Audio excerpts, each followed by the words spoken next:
tous, bienvenue sur la chaîne YouTube comme un phénix qui parle de médecine douce, d'éveil, de spiritualité pour les débutants, on peut dire. Voilà, peu importe de toute façon notre niveau, on a toujours des choses à apprendre.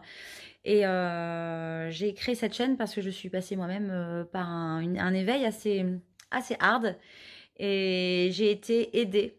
Mais des fois, c'était un peu compliqué. Il y a des vidéos sur YouTube qui sont super intéressantes, qui sont complètes, mais c'est dur pour nous parfois de comprendre les subtilités. C'est un peu trop technique même des fois.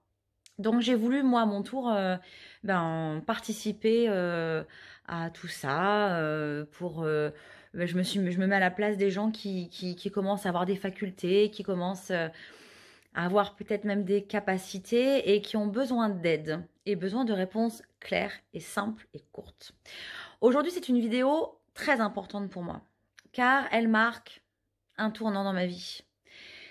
Et oui, quand on est sur le chemin de soi-même, on doit faire des choix. Et c'est pas les choix du quotidien, les petits choix faciles.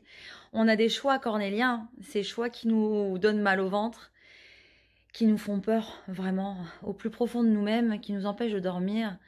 Et je suis passée par là ces derniers temps.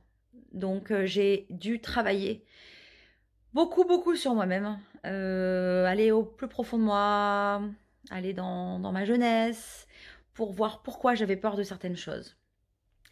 Donc, quand ça vous arrive d'avoir un choix très dur, c'est vrai que on a du mal à prendre la décision parce que faire un choix, ça veut forcément dire abandonner quelque chose. Il y a deux sortes de décisionnaires, on va dire. Alors, tout d'abord, il y a le calculateur. Donc le calculateur, c'était ce que j'étais avant. Moi, je suis passée par toutes les phases. Le calculateur, il va prendre une feuille, le pour, le contre, il va réfléchir tout le temps. Mais à force de réfléchir, il y a les côtés négatifs et les côtés positifs. Mais il y en a de plus en plus, la liste s'allonge. Donc, les deux choix paraissent limite insurmontables. Ensuite, il y a l'intuitif. L'intuitif, c'est celui qui pense un peu plus avec son cœur, donc c'est déjà un point un peu positif pour moi. Il pense plus avec son instinct, son cœur, et donc il fonce. Et il se dit que ce sont ces choix d'après qui vont faire en sorte que le choix est le bon. Encore faut-il ne jamais regretter ce qu'on fait. Ça, c'est un autre travail. Je vous dirais que l'intuitif n'a pas tort. Parce que si on attend les réponses avant de se lancer, ça ne fonctionne pas. Les réponses viennent après. On a quelques infos, on va dire 5 à 10%, mais c'est tout. On n'en a pas plus. C'est une fois qu'on a sauté le pas, qu'on façonne notre vie, nos choix, et qu'on en fait des bons ou des mauvais. Alors moi, je vais vous donner là la tactique. Une tactique qui, pour moi, est infaillible. Si vous avez un problème à ce niveau-là, pour faire un choix dur, un choix important dans votre vie, vous devez travailler sur deux axes. Premièrement, le respect. Deuxièmement, la peur. Le respect de qui? Oui, le respect des gens, mais surtout le respect de vous-même. Est-ce que dans cette situation ou dans l'autre, vous vous respectez totalement? Est-ce que vous vous êtes regardé un peu dans le miroir? Est-ce que vous êtes un peu analysé? Quel est le choix qui vous ressemble, qui fait que vous êtes vous-même 100%? Est-ce que par exemple, on se respecte quand on reste avec quelqu'un qu'on n'aime plus, qui nous tape dessus ou voilà? Est-ce qu'on se respecte quand on fait un travail qu'on n'aime pas, mais vraiment qu'on n'aime pas? De quoi on a peur? Là, on en vient au deuxième axe. De quoi on a peur? On a peur d'être seul? On a peur de ne pas s'en sortir? En fait, comme je disais au début de la vidéo, on a toujours la réponse avant. On sait très bien ce qui est bon pour nous. Sauf que nos peurs nous font mettre des masques tout le temps. L'ego, la peur. Donc, c'est à ce moment-là, quand il vous arrive un truc comme ça, que c'est le moment où il faut travailler. Il faut travailler sur soi. Moi, j'avais la blessure de l'abandon. Enfin, je l'ai toujours un petit peu, je pense. Donc, j'ai peur d'être seule. J'ai peur de me retrouver toute seule. C'est pas vraiment matériel, c'est plus la solitude. Donc, j'ai beaucoup travaillé, j'ai fait des méditations, J'ai fait des régressions de mon enfance aussi. Pourquoi j'ai la peur de l'abandon? J'ai facilement trouvé. Et puis après, je me suis dit, mais qu'est-ce que moi je veux faire de ma vie? Et vers où je veux aller? Donc, je me respecte en prenant des décisions professionnelles. Ça, c'était la question en fait qui m'embêtait. C'était dans le milieu professionnel. J'ai décidé de tout abandonner, ce que je faisais, et de me lancer dans quelque chose qui me correspond. Alors, il y a des amis qui disent qu'on est bête, on va se retrouver dans un petit appartement, on va avoir moins d'argent, mais on aura quand même l'abondance. On aura l'abondance de tout le reste.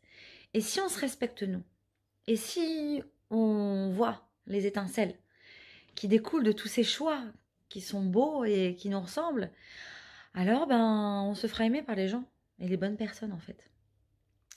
Donc voilà, je vous invite à vous poser des questions donc de choses où je me respecte le plus et qu'est-ce qui me fait le plus peur et pourquoi.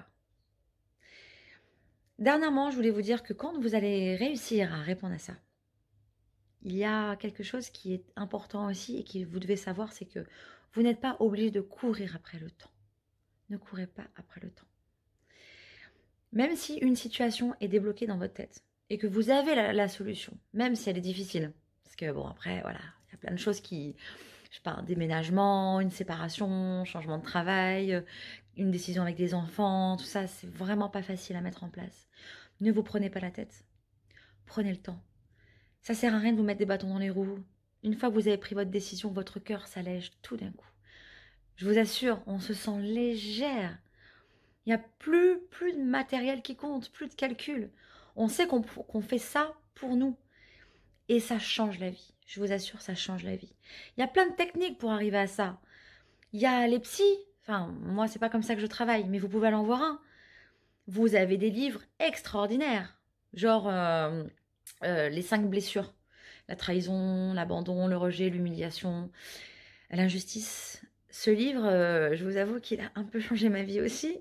Les méditations, les énergéticiens, et puis bah aussi se regarder dans le miroir et essayer d'enlever tous ces masques que vous avez mis au fur et à mesure de votre vie pour vous protéger, pour ne plus avoir peur. Si vous arrivez à ça, vous aurez votre solution, vous aurez votre réponse. Voilà, alors ce que j'aimerais vraiment, c'est que vous mettiez des commentaires. On peut échanger ensemble. On peut parler, j'ai aussi une page Facebook qui s'appelle Comme un phénix, éveil médecine douce. Vous pouvez me parler sur Messenger si vous le souhaitez, si vous avez besoin d'aide.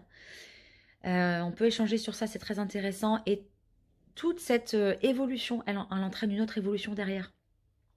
C'est ça qui est magnifique. Donc voilà, les amis, je vous remercie de m'avoir entendu, écouté, regardé. Si vous voulez partager la vidéo, ça me ferait très plaisir. Mettre un petit pouce bleu. Aussi, je remercie tous les nouveaux abonnés de ma chaîne parce que je sens qu'il y a un vrai sujet là-dessus. Il y a de plus en plus de gens qui se posent des questions. Il y a de plus en plus de gens qui sont perdus. Et moi, je veux aider ces gens-là. Voilà. Donc, bon, bonne journée, bonne fin de semaine à tous. N'hésitez pas à commenter, à partager, à liker et je vous dis à bientôt.